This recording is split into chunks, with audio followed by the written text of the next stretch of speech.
இன்றைக்கி நம்ம ஈஸியாக தக்காளி சாதம் செய்யலாம் வாங்க. 2 ஏலக்காய், 1 கிராம்பு, 1 பட்டை, 1 ஸ்பூன் சோம்பு, இதை லேசாக வறுத்து ஆற வச்சு பவுடர் பண்ணி எடுத்துக்கலாம்.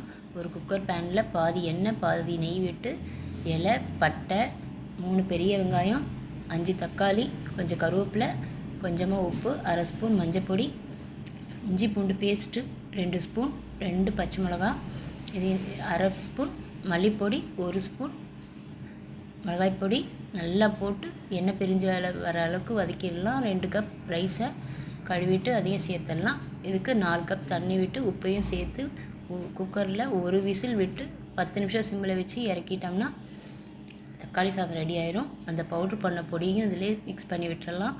கொஞ்சமாக புதினா தலையும் தூவிட்டோம்னா ரொம்ப சூப்பராக ரொம்ப ஈஸியாக ஒரு தக்காளி சாதம் ரெடி.